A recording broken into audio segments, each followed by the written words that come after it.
Եվ քանի որ նամակները շատ բացառիկ հետաքրքրություն էին ներկայացնում, ես մտածեցի,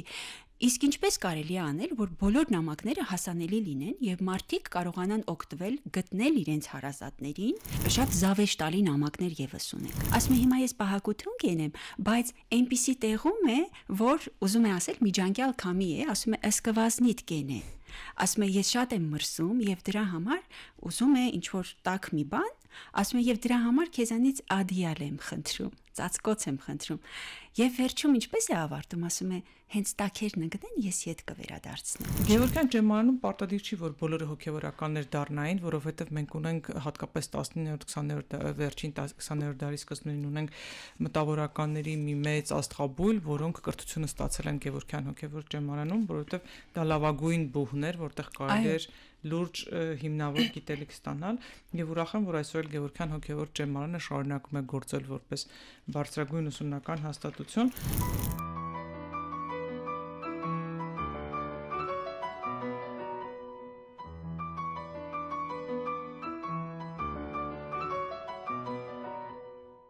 Հանրային ռադիոյի եթերում Արարատյան հայրապետական թեմի ինքնություն հաղորդումն է, բարև ձեզ, ես Նոյեմին եմ։ Սիրելի ունկնդիրներ, ապրիլի 4-ին ծնվել է մեր մեծ կաթողիկոսներից մեկը, ժողովրդի կողմից շատ սիրված Ղրիմյան հայրիկը։ Այս տարի 2025 թվականին լրանում է նրա ծննդյան 205-րդ տարեդարձը։ Այսօր ինքնության տաղավարում փորձելու ենք հասկանալ, բացահայտել Ղրիմյան հայրիկին, գուցե խոսենք նաև այն մասին, որը քիչ հայտնի է մեր ականջներին, հասկանանք իրականում նրա մեծության չափերը, հասկանանք իրականում նա ով էր եւ ինչպես է ժողովուրդը վերաբերում նրան։ Այսօր տաղավարում ես շատ սիրով հյուրընկալել եմ Մեսրոպ Մաշտոցի անվան հին ձեռագրերի Մատենադարան ինստիտուտի գիտաշխատող պատմական գիտությունների թեկնածու թուրքագետ Վերա Սահակյանին, բարև ձեզ։ Բարև ձեզ։ Շնորհակալություն, որ ձեր բազմազբաղ ժամանակից տրամադրեցիք այսօր խոսելու Ղրիմյան հայրիկի մասին։ Ամենահայտնի հայերից մեկն է թերևս Ղրիմյան հայրիկը, բայց անգամ իր դիմելաձևում հայրիկ անունով նման ուրիշ կաթողիկոս չենք ունեցել, հա, վեհապարտեր են դիմել, այսինչ կաթողիկոս են դիմել եւ այլն, ինչու էին նրան հայրիկ ասում։ Շնորհակալ եմ սիրելի Նոյեմի այս հրավերի համար, ինձ համար իսկապես շատ մեծ պատիվ է ներկայացնել Ղրիմյան հայրիկին եւ ելույթ ունենալ մի տաղավարում, որը պետք է հերարցակվի Ղրիմյան հայրիկի ծննդյան տարեդարձին։ Շնորհակալ եմ հրավերի համար։ Այո, հայրիկը իսկապես շատ մեծ մեծություն էր եւ ոչ բոլոր կաթողիկոսներն էին, որ կարող էին ստանալ հայրիկ պատվանունը։ Սա իսկապես պատվանուն է, որ տրված է միայն հայ եկեղեցու այս միակ առաջնորդին, հայրիկին։ Իսկապես նա խտացնում էր իր մեջ եւ ծնողին, եւ պետությանը, որ այդ պահին բացակայում էր, հա, եւ բոլոր մարդիկ, հատկապես գաղթականները, որոնց նամակները իմ ուսումնասիրության կենտրոնում են, այս մարդիկ հայրիկի մեջ տեսնում էին իրենց կորցրած ծնողին, իրենց հայրենիքին, իրենց երկրի ղեկավարին, թագավորին, եղբորը, հա, ամեն ինչ խտացնում էր իր մեջ հայրիկը։ Շատ հետաքրքիր է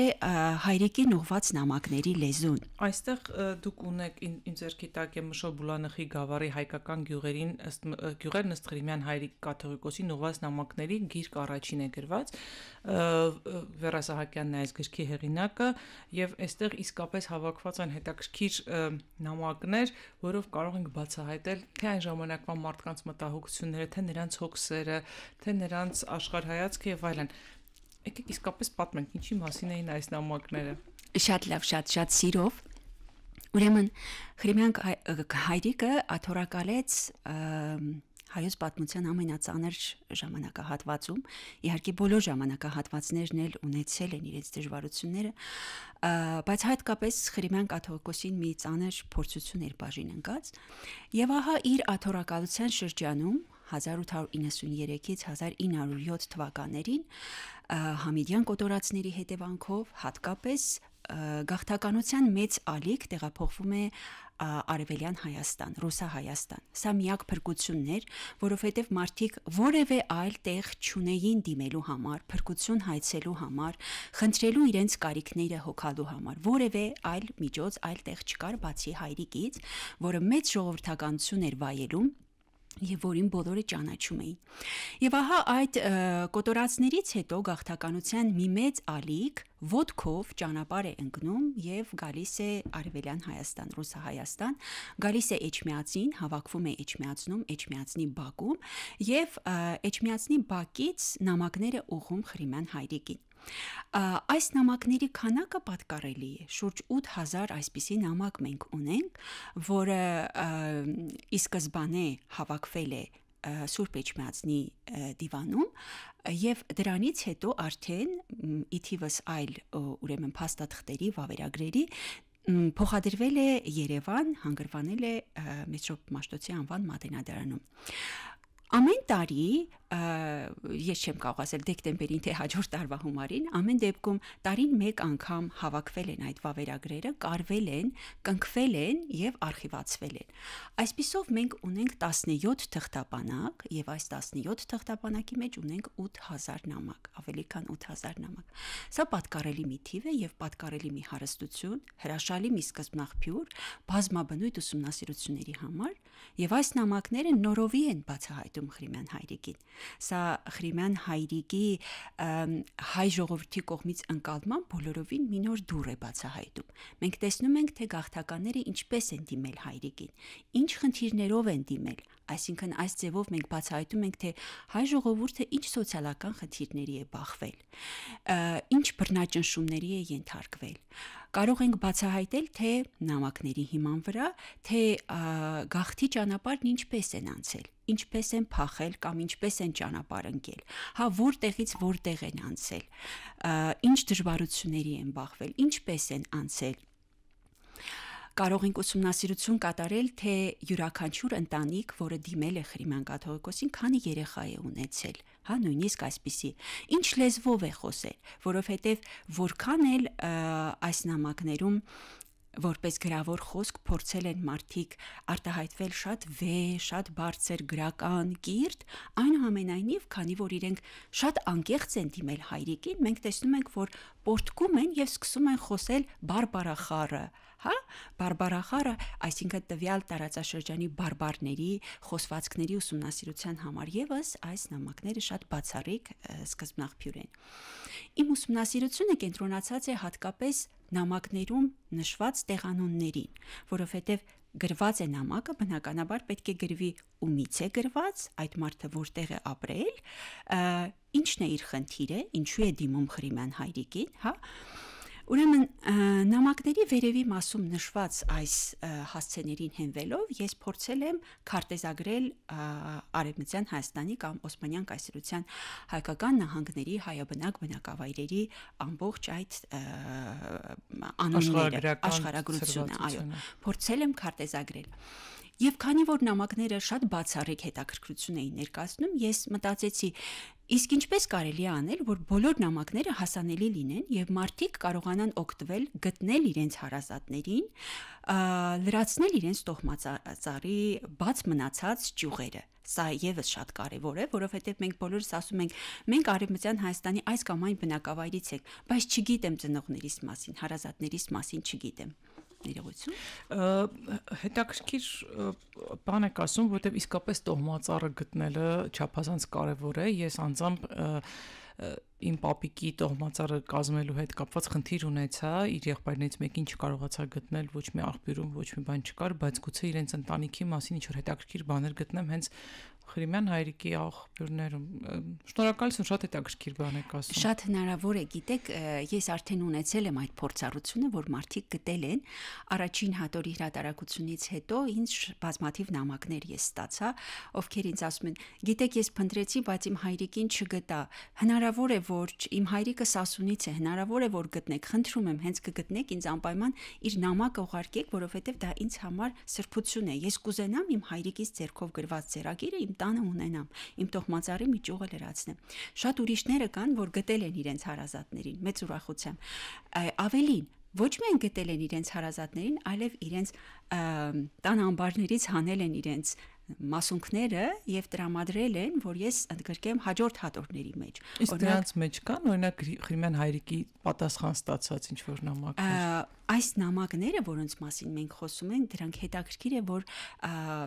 պատասխաններ որպես այդպեսին չունեն, որովհետեւ տեսեք, մարդիկ տեղափոխվել են, հավաքվել են Էջմիածնի բակում եւ նամակ են գրել։ Եթե նույնիսկ գրավոր պատասխան եկած լիներ, ապա դա իրենց մոտ կլիներ,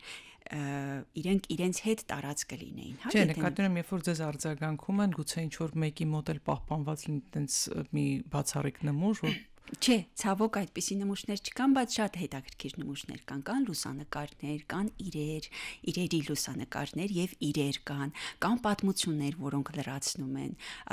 բացառիկ մասունքներ, ձեռագրեր, փաստաթղթեր, շատ հետաքրքիր են դրանք եւ դրանք ես փորձել եմ հավաքել եւ ներկայացնել երկրորդ հատորի մեջ։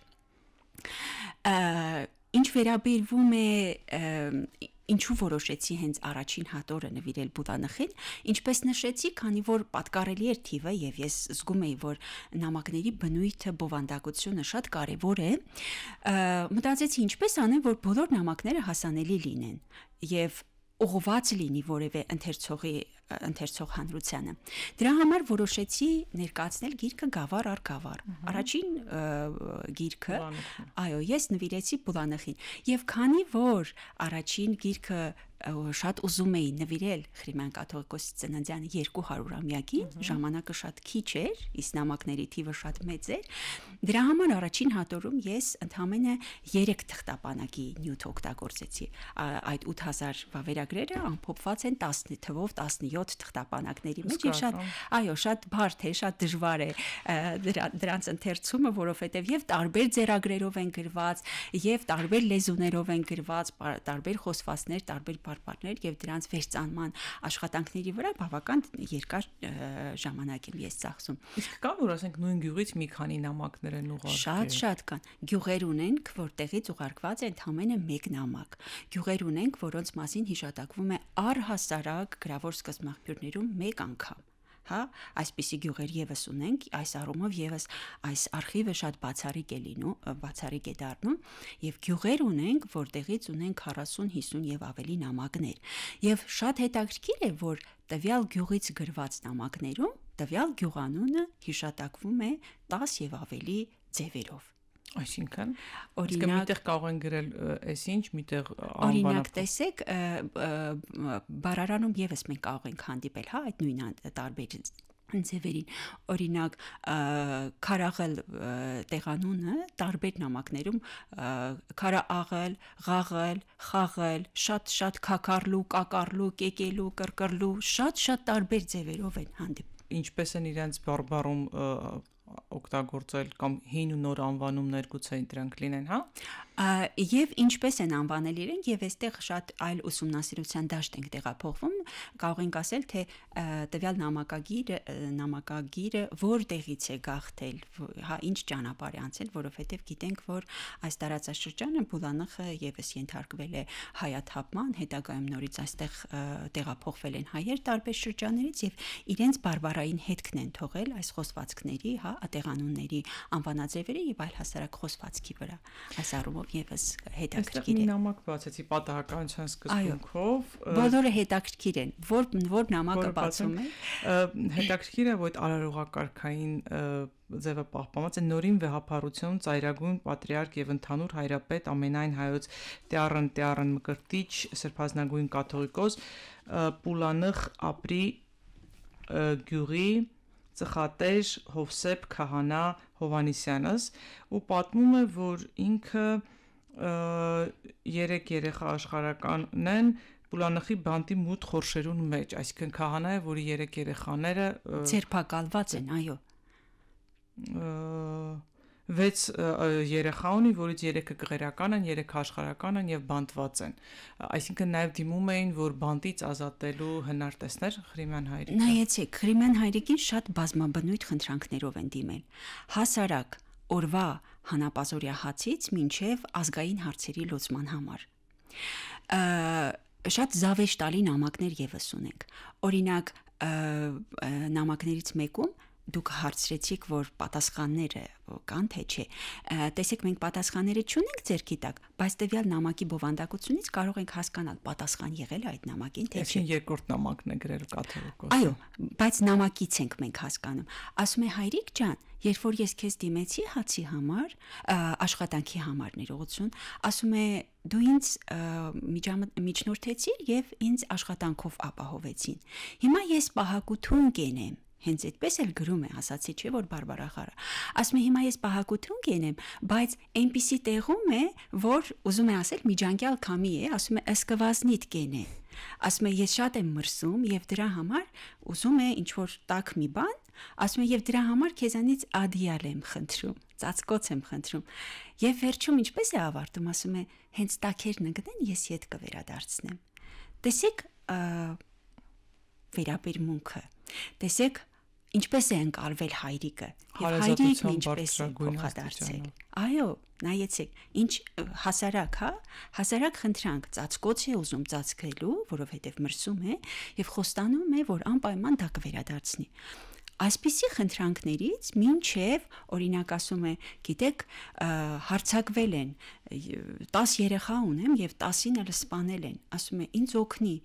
ինչպես անեմ, ինչպես պաշտպանեմ իմ ընտանիքը, հա որտեղից զենք վերցնեմ, նույնիսկ այսպիսի նամակներ եւս ունենք, ինչպես պաշտպանվեմ, ասում է դու ասա։ Նամակներ ունենք, օրինակ ասում է շատ հանդիմանանքով են խոսում, որտեղ երևում է այդ ազատությունը, որտեղ հայրիկին դիմում են իսկապես որպես ծնողի, որը պարտավոր է պաշտպանելու, ոչ որպես կաթողիկոս, որպես ծնող, որպես հայր, որպես ամենակարող մարդ։ Օրինակ այդ նամակում ասում է մենք քո զավակներն ենք հայրիկ եւ ես 10 քանի երեխա ունեմ եւ չեմ կարող այլևս պահել եւ չեմ կարող այլևս հոգալ մենք 2 շաբաթից ավել հաց չենք կերել ասում է կամ օգնիր կամ ես իրենց կբերեմ եւ կթողնեմ վեհարանի դռան մոտ կուզես պահի կուզես տար լիճը նետի հենց այսպես մուննաթով չէ հա բայց այստեղ հասկանում ենք տարապանքը շատ մեծ էր եւ պահանջը վեհապար հայրապետն է պետություն չկար կառավարություն չկար եւ հույսը էջմիածինն էր վեհապար հայրապետով բայց այդ հավատքը որ պատկերացնում են որ հայրիկը ամեն ինչ կարող է ամեն բան հայրիկից հնարավոր է խնդրել եւ հայրիկը ամենակարող մի էակ է, հա, առասպելացված մի էակ է իրենց համար։ Այդպես էին տեսնում, այդպես էին ընդունում, այդպես էին ընկալում։ Եվ հետաքրքիր է, որ այս նամակներից բոլորի մասին հայրիկը հատ առ հատ տեղյակ է եղել։ Ես կարծում էի, թե ինչ որ միջնորդի միջոցով կամ հայրիկը պարզապես դուրս է եկել վեհարանից եւ որովհետեւ այդպիսի պատումներ եւս մեզ հասել են, որ հայրիկը դուրս էր գալիս եւ բոլորին ինչքան հնարավոր էր օգնում էր։ Կան այսպիսի պատումներ, բայց ինչքան իմ ուսումնասիրությունը թույլ տվեց հասկանալու, հասկացա, որ Ղրիմյան կաթողիկոսը այս բոլոր նամակներից հատ առ հատ բոլոր նամակների մասին տեղյակ է եղել։ Որտեղից եկանք այս եզրակացությանը, օրինակ հայրիկի փոքրիկ մի գրքույկ կա, որը ներկայացնում է թե հայրիկը Բաքվում ինչ այցելություն է ունեցել, ինչպես է ելույթ ունեցել եւ այդ ելույթի մեջ ասում է ահա այս գյուղից այս մարդը, որը ասում է 70-80 շունչ ուներ իր ընտանիքում եւ դրանք բոլորը ասում է սպանվել են։ Հիմա ինչ անի այդ մարդը։ Ես ինչպես ասում ես փոփեմ այդ մարդուն, որը իր ընտանիքից որևէ մեկին այլևս ողջ չունի։ Ես փնտրեցի եւ այդ մարդու նամակը գտա։ Իսկապես Բաքվից ոչ Բաքվից ինքը ելույթ է ունեցել Բաքվում բայց ինքը Բուլանխից է Բուլանխ գավառից է Խեչոյի ասում է Խեչոյի ընտանիքը Խեչոյի Գերդաստանը եւ ես գտա այդ մարդու նամակը եւ այդ մարդը հայրիկին գրել է որ հայրիկ ասում է ամբողջ ընտանիքս կոտորեցին եւ նույնիսկ թերթերն են այդ մասին գրել ասում է ես հիմա ինչպես անեմ ինչպես ապրեմ Մի պատմություն կա, չէ, երբ որ քահանան մոտենում է Ղրիմյան հայրիկին եւ պատմում,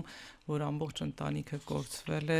մխիթարություն է խնդրում եմ Ղրիմյան հայրիկն ասում է, իսկ ես կորցրել եմ ամբողջ ժողովուրդս, խնդրում եմ հիմա դու ինձ մխիթարության խոսքեր ասա։ Իսկապես դա ո՞նց էր հասցնում Մկրտիչ Ղրիմյան կաթողիկոսը այս ծավալի աշխատանք անել, որովհետև իրեն տեսնում ենք ոչ միայն ժողովրդի հայր, որպես, այլև տեսնում ենք որպես դիվանագետ, մի ամբողջ ազգի ներկայացուցիչ, որ գնում էր տարբեր միջազգային կոնֆերանսներում եւ տխրած վերադառնում իր թղթե շերեփը ձեռքին։ Այո։ Ոնց էր հասցնում ու նաև հասցնում էր օրինակ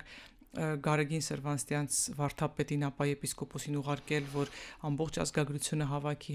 հայ ժողովրդի, հրապարակում էր ամսագրեր, գրքեր, ինքն էր գրում գրքեր դրախտի ընտանիքը, պապիկից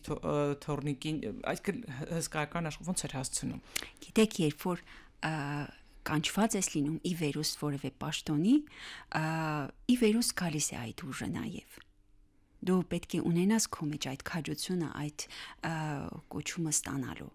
Եվ եթե ունես այդ կոչումը, այդ քաջությունը, ուրեմն ամեն ինչ հասցնում ես։ Հայրիկը իսկապես մի առասպելացված էակ էր, մի պատկառելի անձնավորություն եւ իսկապես նա հասցնում էր, որովհետեւ գիշեր ու զոր մտածում էր հայ ժողովրդի մասին եւ դեռևս շատ տարիներ առաջ արդեն իսկ հոգ էր տարել։ Նա հասկանում էր ինչից է խնդիրը, հա, որտեղից է գալիս խնդիրը, ինչպես կարելի է լուծել այդ խնդիրը, ինչպես կարելի է ինքնության խնդիր բարձրացնել հայ ժողովրդի մոտ, ինչպես կարելի է միավորել, ինչպես կարելի է պայքարել այս խնդիրների առջև եւ ամենաառաջին աշխատանքը, որ նա արեց, ինչպես գիտենք, կրթական գործին զարկ տալն էր, բացեց դպրոցներ, հիմնեց դպրոցներ, հասերունդ տվեց։ Մենք հիմա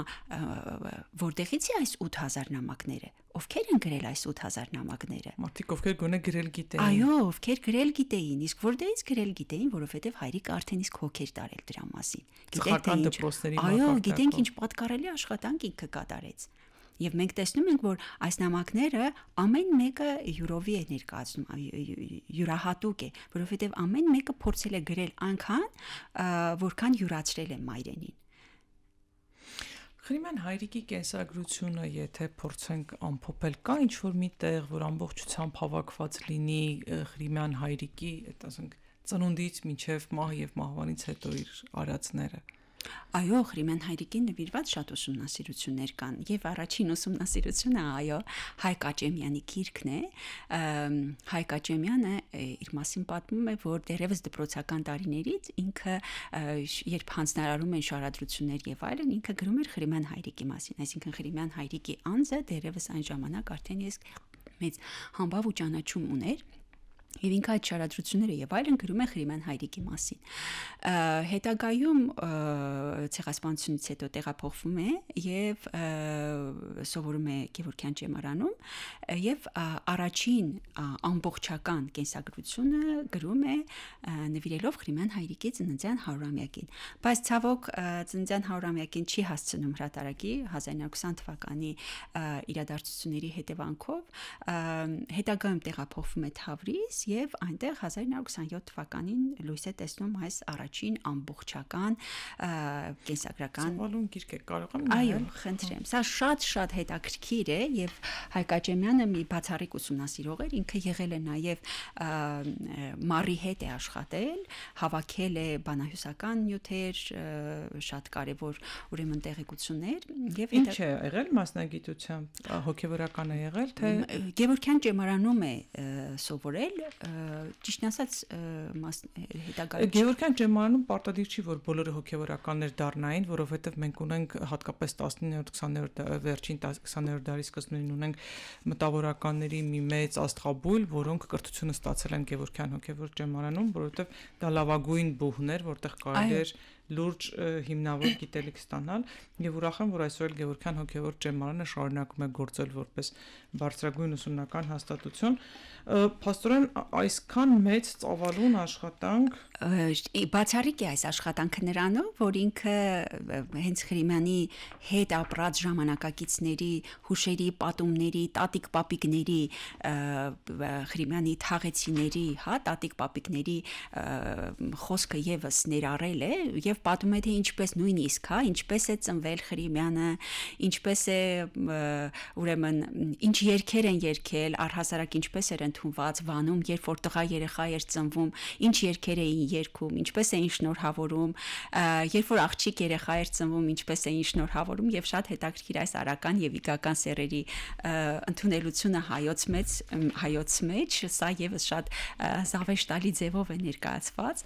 Հետաքրքիր որ նաեւ կան լուսանկարներ Խրիմյանի։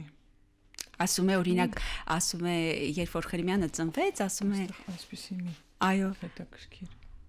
նկար կա, մենք ավելի խոշորացրած ցույց կտանք իհարկե։ Ասում է, երբ որ Խրիմյանը ծնվեց, ասում է տատ մայրը մոտեցավ եւ ասաց, որ տղա ես ունեցել եւ բերեք թող մայրը, ասում է, վարդ հոտոտի, որովհետեւ տղա է ծնվել։ Եվ ասում է, երբ որ աղջիկ էր ծնվում, ասում է, թող բերեք թող սող հոտոտի, որովհետեւ աղջիկ է ծննել։ Հսկայական քանակությամբ բան կար, բայց այդ կրթական գործը որ ասում եք ինձ հետաքրքիր մի բան կան, քանի որ առասպելացված էր արդեն կաթողիկոս իր կենթանության օրոք, կան նաև պատմություններ, որոնք ավանդազրույցների տեսքով հասել են, ասում են, որ պեղումների ժամանակ հնագետները ուրարտական ժամանակաշրջանի հուշարձան են գտնում փոքրիկ կոթող, որը Խրիմյան հայրիկը բերում եւ տեղադրում է Մայրաթորի տարածքում, այնքան են սկսում քննադատել, որ կուրք ես բերել դրել Մայր տաճարի տարածքը պղծում են եւ այլն, Խրիմյան հայրիկը հանձնարարում է, որ հավաքեք տարեք պայք, քանի դեռ այս մարդիկ չեն կրթվել, որ հասկանան ինչի մասին է սա, ու տանում պահում են, չնայած ասում են, որ հիմա Մայրաթորի տարածքում նորից ցուցադրված է։ Հսկայական աշխատանք ու իսկապես ուսումնասիրելի, որտեվ շատ մեծ կար, նույնիսկ կար իր առաջին կոնդակը, որ որպես կաթողիկոս նա հրատարակել է, այսպես բարձրաձայնել է։ Այո, շատ արժեքավոր, ուրեմն ժառանգություն է թողել Խրիմյան կաթողիկոսը մեզ, եւ որքան էլ այդպիսի ծանրակշիռ հատորներ հրատարակվեն, դերևս ասելիք կլինի հայրիկի մասին ասելու, հայրիկի մասին գրելու, հայրիկի մասին խոսելու, որովհետեւ մեծություն է պարզապես Խրիմյան հայրիկը, չկա մի հայ, որին հարցնես եւ Խրիմյան հայրիկին չճանաչի, չհիշի կամ որպես մի մեծ աստվածություն, որպես մի պատկառելի կաթողիկոս, հա, որը ինքնության ճանաչման հարցում շատ մեծ դեր է կատարել, չհիշատակվի։ Ինձ բախտ է վիճակվել սովորել այն դպրոցում, որը հիմնադրել է Խրիմյան հայրիկ կաթողիկոսը, կաթողիկ Սուրբ Աստվածածին եկեղեցու Բաքում, սկզբում Երևանում, այդտեղ է եղել դպրոցը, հետագայում տեղափոխվել է Չարենցի փողոց, սովետական շրջանում 26 կոմիսարների անունով է վերանվանվել, բայց անկախության տարիներին անվանվեց Խրիմյան հայրիկի անունով, որպես հիշատակ իր կողմից հիմնադրված լինելու, եւ մենք ամեն տարի ապրիլի 4-ին գնում էինք Մայրաթոր Սուրբ Էջմիածնին Խրիմյան հայրիկի շիրիմին մեր երախտագիտությունն ու խոնարհումը բերելու։ Այդ իմաստով ինձ շատ ուրախացնում է, որ մի փոքր մասունք ունեմ եւ Խրիմյան հայրիկի հետ մահու այդ մեծ վաստակի շնորհիվ հայագիտությունը ինձ մեջ բույն է դրել եւ շատ սիրում եմ, բացի ինքը իր կյանքից հետո էլ ազդեցություն է ունենում մեր բոլորիս կյանքի վրա, բայց այդտեղ տեսնում եմ ինչ որ ձեռագրի լուսապաճեն, ում հասկանամ դա ինչ է ձեր հուշումը չի, չէ, դա Չէ, սա Խրիմյան հայրիկի ձեռագիրն է, որ ուզեցի անպայման ձեր ունկնդիրները նայեք, մենք դա օրիգինալն էլ ցույց կտանք իհարկե։ Տեսնում եք ինչ գեղեցիկ հատիկ շարած, բայց զգացում է, որ ասենք մեծ տառերով, այնց մեծ աշխարհայացք ունեցող մարդու ձեռագիրը, այլ ցույց տալ ձեռագրագետին, եւ շատ բարձ է, շատ բարդ չի ձեռագիրը, չնայած արագ գրել է, բայց չգիտեմ, ուզեցի որպես մասոնք Եվ ում է ուղված։ Ինքը նշանակում է արել ինչ որ հոգեվորականի, այդ մասին է, որ ահա ես ձեզ ուղարկում եմ մի հովիվ։ Նամակներից մեկն էլ եք դուք ձեզ հետ բերել, ինչի մասին է այդ նամակը, գուցե ընթերցենք։ Ինչպես դուք պատահականության սկզբունքով կարդացիք Աբրիի մի նամակը, ես էլ պատահականության սկզբունքով վերցրել եմ մի նամակ, որպեսզի ունկնդիրները նաև ունկնդիրներին հասու լինի, թե ինչ լեզվով էին գրում, հա, չնայած որ ոչ բոլոր նամակներն են միևնույն լեզվով գրված։ Մենք ունենք նամակներ, որոնք ամբողջությամբ բարբարային ձևով են, ունենք նամակներ խիստ դասական, հա, գրաբարյան, հա, շատ գեղեցիկ նամակներ եւ ահա հենց Այս նամակներից ելնելով էլ կարող ենք ասել, թե որտեղ, որ գյուղում քանի դպրոց է եղել, հա, որքան շատ է եղել բնակչությունը տվյալ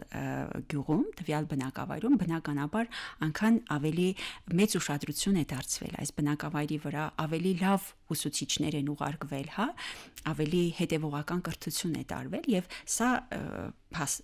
երևում է, հա, ակնհայտորեն, օրինակ Յոնջալուից գրված նամակները, որը մեծ հայկական համայնք ուներ, դպրոցներ կային, այստեղից գրված նամակները շատ բացառիկ են, շատ ճոխ են, շատ գեղեցիկ են, ավելի ուրեմն ծանծաղ բնակավայրերի լեզուն շատ ավելի տարբեր է։ Մենք տեսնում ենք, որ հայրենական պատերազմի ժամանակ գրագիտություն ունեցող մարդիկ մոտենում էին, խնդրում էին գրագետ մարդուն նամակ գրել իր որդուն, որը պատերազմել եւ այլն։ Գուցե նաեւ այս ձևաչափն է եղել ավելի վաղ։ Այո, ձեռագրագիտական փորձաքննության երբ որ ենթարկում ենք, մենք տեսնում ենք, որ կան նամակներ, որոնք գրել են տարբեր մարդիկ։ Հիմնականում գրում էին, եթե մարդը չէր տիրապետում կամ ինչ պատճառներով չէր կարողանում, հիմնականում գրում էր ծխատեր քահանան եւ այն գրագետ մարդը, որին իրենք ճանաչում էին։ Հիմնականում գյուղի դպրոցի, հա, ուսուցիչներ լինում կամ ինչ որ մեկը, բայց այս նամակները եւս բավական քիչ տոկոս են կազմում, ինչպես տեսնում ենք, նամակների մեծ մասը ինքնուրույն շարադրանք է եւ լեզվի եւ ձեռագրի առումով, բայց այո, կան նամակներ, եղել են նամակներ նաեւ, կան մարդիկ, որոնք եղել են հենց նամակագիրներ։ Օրինակ նամակներից մեկում վերջի տողում ասում է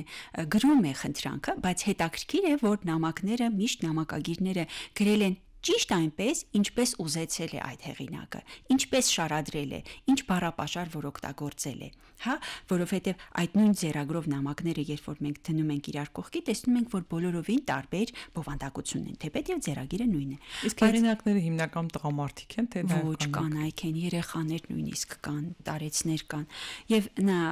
նամակներից մեկի վերջում գրում է, շարադրում է խնդրանքը եւ վերջում գրում է հայրիկ, ես էլ թուղթ չունեմ։ Այստեղ մենք հասկանում ենք, թե ինչքան կազմակերպված է եղել նույնիսկ անգամ նամակագրությունը, այսինքն ամեն մեկը չի եկել եւ նամակ ուղարկել, սա եւս խիստ կանոնակարգված է եղել։ Տեսեք, դուք ասացիք, ինչպես է հասցրել այդ ամեն ինչը։ Նայեցեք, պետություն չենք ունեցել, բայց գաղթականների տեղավորման հրաշալի գործառույթ է իրականացրել Սուրբ Էջմիածինը։ Հա, բոլոր մարդիկ եկել են, հաստատվել են Սուրբ Էջմիածնում կամ այլ եկեղեցու բակում, հաստատվել են այստեղ, սպասել են Ղրիմյան հայրիկի թույլ տվությանը, որովհետև որևէ մի ընտանիք, գաղթական ընտանիք չէր կարող հանգրվանել այս կամ այն գյուղում, չէր կարող, եթե նա չունենար իր հետ Ղրիմյան հայրիկի թույլ տվությունը։ Եվ որևէ գյուղի իշխանավոր, հա, ներկայացուցիչ, տանուտեր չէր կարող ընդունել այդ ընտանիքին։ Եվ ահա այս թույլ տվությունը տրվում էր որոշակի ժամանակահատվածով, 1 տարով, 2 տարով, եւ երբ որ լրանում էր այս 2 տարին, գյուղի տանուտերը ստիպված էր լինում այս ընտանիքին դուրս հանելու, եւ այս ընտանիքը նորից դիմում էր հայրիկին, ասում էր լրացել է, խնդրում եմ, որ թույլ տաս, որ ես եւս մնամ։ Ինչ հետաքրքիր, շատ հետաքրքիր շերտեր են բացվում մեր մասին,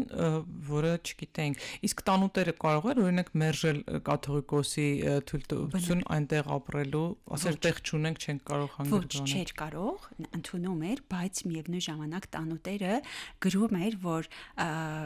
իմ գյուղի բնակչության ուսերին արդեն շատ է ծանրացած եւ ես պարզապես ի վիճակի չեմ։ Արտահայտվում էր, անշուշտ արտահայտվում էր, բայց եթե Ղրիմյան կաթողիկոսը ուղղորդում էր այդ ընտանիքին, տանուտերը եւ գյուղացիները անպայման ընդունում էին։ Եվ այս նամակներից մենք տեսնում ենք նաեւ, թե ինչ ջերմությամբ են ընդունել այս գաղթականներին։ Ինչ ջերմությամբ, հա, ինչպես են գուրգուրել, ինչպես են փաղաքշել, ինչպես են իրենց հացը կտրել եւ տվել այդ գաղթականներին։ Միայն նրա համար, որ հայրիկն է ուղարկել։ Տեսեք ինչ սրբություն նորով են բացահայտում հիմա հայրիկին, որտեվ լրիվ ավելի շատ որպես հրապարակախոս, որպես ազգի մեծ բան, բայց հիմա տեն շատ ավելի ընտանիքի հայրիկի զգացողությամբ ու ընտանիքի հարգանքի։ Տեսեք, նամակները գրել են թե երեխաներ, թե կանայք, թե տարեցներ։ Ունենք կանանց կողմից գրված նամակներ եւս եւ բարոյականության չափանիշը ինչքան բարձր է, ոչ միայն խնդրանքներ, որ այս կամ այն խնդիրը ունենք լուծելու, այլև այլ բնույթի նամակներ եւս ունենք, բայց բոլորը բարոյականության սահմաններում։ Օրինակ մի նամակ ունենք, ասում է հայրիկես 10 տարի առաջ ամուսնացել եմ եւ իմ ամուսին ասում է անհայտ է, ես չգիտեմ ուր է գնացել, որևէ մեկը լուր չունի։ Խնդրում եմ թույլ տաս, որ ես երկրորդ անգամ ամուսնանամ։ Հա, որովհետեւ եկեղեցում առանց կաթողիկոսի թույլտվությամբ երկրորդ ամուսնություն բացառվում էր։ Այո, այդ մեր եկեղեցու կանոնների մեջ կա։ Ունենք նամակներ, որտեղ ոչ քրիստոնյաներն են գրել Ղրիմյան կաթողիկոսին։ Ինչ իմաստ են գրում։ Ուրեմն գրել են նույն խնդրանքներով ինչ որ հայերը, այսինքն ծորեն են ուզել, հաց են ուզել, կեցավայր են ուզել, բնակավայր են ուզել, բնակության համար թույլտվություն են խնդրել, որովհետև իրենք էլ այս կամ այն պատճառներով տեղափոխվել են, եւ ունենք նամակներ, որտեղ այս ոչ քրիստոնյաները դիմում են հայրիկին հայ առաքելական եկեղեցու մեջ ընդգրկվելու համար։ Ինչ ազգային։ Նշված չէ ինչ ազգեն, բայց ասում է ես իսլամական հավատքից եմ։ Որոշ նամակներում կա իսլամական հավատքից, որոշ նամակներում չկա ինքը ինչ ազգի կամ ինչ կրոնի ներկայացուցիչ է։ Բայց հայերեն են գրել։ Այո, այս նամակները հայերեն են եւ այսպիսի հետազոտություն եմ արել, նույն մարդու 3 նամակ եմ գտել։ Մեկ նամակը շատ գրագետ, հա, դասական հայերենով, անշուշտ սա զգացվում է, որ թելադրել է, խնդրել է եւ իր փոխարեն գրել են։ Երկրորդ նամակը մի քիչ ավելի բարբարախառը եւ երրորդ նամակում շատ հետաքրքիր է, մենք տեսնում ենք, որ հազիվ, հա, նոր սովորած տառերը, ինչպես է երեխան գրում երկրորդ, երրորդ դասանի, տարասխալներով եւ այլն, բայց մենք տեսնում ենք, որ ինչքան է ուզում ինտեգրվել հայ հասարակությանը եւ ջանք է թափել, ջանք է գործադրել։ Եվ հույսը կապել է վեհապարի հետ։ Հա, ունենք նամակներ, որ դարձյալ ոչ քրիստոնյան, որը դարձի է եկել կամ ընդգրկվել է հայ առաքելական եկեղեցու գիրկը, գրում է, ասում է, ինչպես սրանից 30 տարի առաջ ասում է, հոգիս փրկեցիր, հայրիկ, դե հիմա էլ մարմինս փրկիր, որովհետև սոված եմ եւ հաց եմ ուզում։ Վերա, ահավոր շատ շնորհակալություն։ Երկրորդ գիրքն էլ է հրատարակված, թե չէ։ Երկրորդը դեռ հրատարակված չի, շուտով կհրատարակել։ Կուզենամ անպայման այս նամակն էլ։ Այո, իհարկե, այդ անոնս արեցինք, բայց չկարդացիք նամակը։ Հա, կուզեմ այս նամակն էլ կարդալ, բայց հատկապես կուզենամ այն շեշտադրությամբ կարդալ, ինչ շեշտադրությամբ ես ինքս եմ կարդում, ես լինելով բարբարախոս, հա, Գեղարքունիքի մարզի ներքին Գետաշեն գյուղից եմ ինքս, լինելով բարբարախոս, այս նամակների մեջ մի այլ մտայլությամբ եմ մտնում, իմ ականջների մեջ միշտ այդ խոսվածքն է, հա, Մուր Շալաշկերտի այդ խոսվածքն է եւ հենց այդպես էլ կարդում եմ եւ կուզենամ, որ այս ցայնագրությունը հավիտյանս պահպանվի եւ մարդիկ ոչ միայն գրքի տեսքով կարդան, այլև այդ հնչողությունը եւս իրենց հնարավոր լինի փոխանցել։ Ինչն է հետաքրքիր մի բան էլ ավելացնեմ, օրինակ շատ նամակներ կան, որտեղ նշված չէ ինքը որտեղից է եկել, որտեղ է։ Ուղղակի անուն ազգանուն է գրում կամ միայն անունն է գրում, վստահ լինելով, որ հայրիկը իրեն անպայման կճանաչի, կհասկանա եւ օգնության կհասնի։ Եվ իսկապես հենց այդպես էլ եղել է, գիտեք, բոլորին ճանաչել է, որովհետեւ Արևմտյան Հայաստանում, երբ որ շրջում էր նամակներից դարձյալ մենք գիտենք, բարբերաբար շրջում էր եւ բարբերաբար գիշերում էր այս կամ այն գյուղացու տանուտերի մեծահարուստի տանը եւ շփվում էր այդտեղի գյուղացիների հետ, բնակիչների հետ եւ շատ ջերմ, բոլորին ճանաչում էր, մի խոսքով։ Հիմա կարդամ նամակը։ Գթարատ վեհապարտեր, թե որ երգին կաստղերուն հեսապ կա, մեր քաշած ցավերուն լե էմալ հեսապ կա։ Մեր ծովացյալ մեղած համար Աստված հերգնուց մեզնե երես դարձուցած է։ Օսմանցին բռնացավ, քուրդն գազանացավ։ Ուրանց թրեն սրեն արուն կկատեր։ Էլ համբրիլ դիմանալ չկրցանք։ Թորգինք հայրենիք, թորգինք տուն տեղ, թորգինք մալ, դոլվատ, էդ զեմ մեն թորգեցինք, մեր խեղճ ջրերուն ձերքեն բռնեցինք, դգլոր, քաղցած, ծարավ, ռուսի հողն անցանք։ Ասինք էստեղ կեղնի, որ կտորմը խաց, կտորմը խանգիստ գտնենք, չուրի տեսնանք մեր վերջ իմալ։ Նկա դռնետուր, մանկալ մուրալով, վայ նաչարի կապրեինք, Էն լե մեր առաջ փակվեցավ, այս անգամ Սուրմալուի գավառապետ մեր քոչ հանեց, սահման անցուց, քրտեր մեզ թալնեցին, մեկ երկուս մեզնե ըսպանեցին։ Անճարացած գիշերով դարձանք եկանք խալքալու գյուղ, Շեն մասն գեղացիկ մեզի կտոր մխած տեղ կտան սիրով։ Տեսեք ինքը նշում է, որ գյուղացիները ինչքան ջերմ են իրենց ընդունում, ասում է հաց են տալիս։ Կտոր մխած տեղ կտան սիրով։ Բայց գավառապետ բնավ չթողնե մեզի խանգիստ։ Եվ ամեն օր տանուտեր եսավուլ կուղարկե, բռնել, տանել մեզի Օսմանցու էրգիր։ Աստված հերու, Օսմանցին անգութ, քուրդն արեն խում, հեպե մեր ջար իմ ալ կեղնի։ Վեհապար տեր, ուր երթանք, իմ ալ ապրինք, ջարունիս, տես, քո ոտած հողն ենք, քո սևաբաղտ որդիկ։ Ավետ Պետրոս։ Իսկապես այդ ցավը տառապանքը մի քանի տողի մեջ ամբողջացած ոնց որ ամբողջ հայազգի պատմությունը խտացված լինեն այս տողերի մեջ։ Շնորհակալություն ձեզ շատ։ Իսկապես հույս ունեմ, որ առաջիկայում երբ որ տպագրվի երկրորդ հատորը մենք նորից հանդիպենք, նորից խոսենք այդ որ բարբառին է վերաբերելու, որ երկրորդ հատորը եւս Բուլանախին է, ինչպես ասացի, քանի որ առաջին հատորը ուզում էի անպայման 100-ամյակի նվիրել, դրա համար 3 թղթապանակի նյութ եմ օգտագործել, սա ամբողջ 17 թղթապանակի Բուլանախից գրված նամակներն են ամփոփում, որտեղ ես գտել եմ 31 անուն գյուղ, որտեղ իսկապես ապրել է հայություն, կազմել եմ այդ հայերի ցուցակները եւ առանձին հոդվածներով արդեն ներկայացնում եմ, թե ամեն մի գյուղում քանի հայեր ապրում գերդաստաններով, անուն ազգանուններով, շատ հետաքրքիր եւ յուրահատուկ աշխատանք եմ արել, յուրահատուկ բացահայտում Ղրիմյան հայրիկին ուղված նամակների հիման վրա։ Վերա ջան, հաղորդման սկզբում ինձ մոտ այս գիրքն էր դրած սեղանին, կոչվում է Երևանյան հեքիաթներ, Արփի Մաղաքյանի հեղինակած գիրքն է։ Նախորդ ձայնագրություններից մեկի ժամանակ Արփին խնդրեց, որ իմ հաջորդ ձայնագրության ժամանակ նվիրեմ իմ հաջորդ հյուրին, եւ ես ձեզ սիրով նվիրում եմ այս գիրքը Արփի Մաղաքյանի կողմից, եւ ուզում եմ, որ ձեր կյանքում էլ հեքիաթները շատ լինեն, որովհետեւ Ղրիմյան հայրիկի շնորհիվ Գարեգին եպիսկոպոս, սկզբում վարդապետ, հետո եպիսկոպոս Սերվանստյանցը որպես եպիսկոպոս եւ որպես վարդապետ հավաքել էր մեր բանահյուսությունը, նաեւ էպոսներ գրառել եւ իրենց շնորհիվ մենք այսօր ունենք հսկայական քանակությամբ հեքիաթներ, հիմք դրվեց այդ ազգագրության բանահավաքչության եւ ուզում եմ, որ ձեր կյանքում հեքիաթը շատ լինի եւ ես այդ սիրով ձեզ եմ փոխանցում։ Շատ շնորհակալ եմ։ Շատ հետաքրքիր է, որ հեքիաթներ եք նվիրում, որովհետև, չգիտեմ, YouTube-ում նայել եք այդ շարքը բարբառային հեքիաթների։ Դուք եք վարում։ Ոչ, Բուլանախի բարբառները բարբառով ես եմ կարդում։ Մենք դες հրավիրում ենք մենք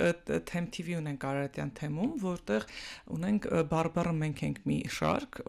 մի քանի տարի այդ շարքը անում ենք, որտեղ ամեն անգամ տարբեր առակներ, պատմություններ մարդիկ գալիս իրենց բարբառով պատմում են, ու շատ ուրախ կլինենք, որ դուք էլ գաք թե Գեղարքունիքի ներքին Գետաշենի բարբառով Մուշալաշկերտյան, թե եթե կարող Բուլանախի բարբառով որևէ բան պատմել, շատ ուրախ կլինենք։ Դա նախաձեռնություն էր հեքիաթների այդ հատորները, ժողովրդական հեքիաթներ։ Ռադիո հեքիաթն եք ասում։ Այո, ռադիո։ Հա, շատ լավն է։ Մենք էլ նաև վիդեո տարբերակ ունենք, ոչ միայն հեքիաթներ, այլև պատմություններ, շատ հետաքրքիր։ Ինքը կուղարկեմ ձեզ, անպայման նայեք, հետևեք ու այնտեղ փորձում ենք ելի ձեռնարկե, որովհետև այդպես կապվում են արմատների հետ եւ ունենք թե Արցախից, թե Մուսալերից, թե մի խոսքով շատ տարբեր ունենք ու այդ բարբառը կրողներին ենք փորձում նաեւ դրել ցույց տալու համար, որ բարբառը պետք է պահել, դա մեր կարևոր գանձերից մեկն է։ Գիտեք, երբ որ պանթուրքիզմը գլուխ էր բարձրացնում Օսմանյան կայսրությունում եւ շատ գործիչներ նպաստում էին, հիմքում ինչը դրվեց լեզուն, ասում էին, պիտի թուրքերենը զարգացնեք, որպեսզի մարդիկ հասկանան, իրենց արմատները գտնեն, եւ մինչեւ այդ պանթուրքիստական շարժման սկզբնավորումը թուրք ասելով իրենք հասկանում էին գրեհիկ, տգետ, հետամնաց, որովհետեւ գյուղերում էին ապրում այն թուրքերը, որոնք թուրքերեն են խոսում, իսկ պոլսի թուրքերենը օսմանլի էին խոսում, այսինքն շատ հեռացած էր։ Հա, եւ առաջին շեշտը դրվեց լեզվի վրա, գնացին բարբառներից բերեցին լեզուն, հա, որպեսզի դրա հիման վրա, հա, միավորվեն, հավաքվեն եւ ազգը կերտեն։ Այնպես որ արմատներին, բարբառներին վերադարձը իսկապես շատ կարեւոր է եւ դա 5-րդ դարում արեցին 3 մեր մեծությունները Վռամշապուհ Արքան, Սահակ Պարթև կաթողիկոսը եւ Սուրբ Մեսրոպ Մաշտոց վարդապետը իսկապես հավաքվեցին եւ հասկացան, որ եթե լեզուն չպահպանվի, եթե գրավոր լեզու չունենանք եւ մարդիկ իրար հետ խոսելիս հայերեն չխոսեն, մենք կկորցնենք եւ տեսնում ենք, որ 1620 տարի այդ տեսիլը մեզ ապրեցրել է պահել որպես հայ։ Այո, ես միշտ ասում եմ գեր ժամանակակից զենք ստեղծեցին այն ժամանակ։ Այո, ատոմային զենքից ավելի ուժեղ մի զենք, որը մենք այսօր ուղղակի պարտավոր ենք պահել։ Շնորհակալություն ձեզ շատ ներեցեք, որ եթե հաղորդումը երկար ստացվեց, բայց կարծում եմ դուք էլ վայելեցիք ինձ նման նորովի բացահայտեցիք մեր Խրիմյան հայրիկի կերպարը եւ թող երկնքում նա մեզ բոլորիս համար բարեխոս լինի։ Շնորհավորում եմ մեզ բոլորիս, որ ունեցել ենք Խրիմյան հայրիկ, շնորհավորում եմ մեզ, որ ունեցել ենք նման մի մեծություն, որը մեզ օգնել է 21-րդ դարում անգամ ունենալ ճանաչել մեր հայկականությունը։ Այսօր ինքնության տաղավարում ես շատ սիրով զրուցում եմ Վերա Սահակյանի հետ, ով Մեսրոպ Մաշտոցի անվան հիձեռագրերի ինստիտուտ Մատենադարանի գիտաշխատող է, պատմական գիտությունների թեկնածու եւ թուրքագետ, ով նաեւ հեղինակել է եւ այսօր մշակում ուսումնասիրում է Խրիմյան հայրիկին ուղղված նամակները, որոնք նորովի օգնում են բացահայտել մեզ։ Գտենք մեր ինքնությունը, պահենք մեր ինքնությունը, սիրենք մեզ։ Ցտեսություն։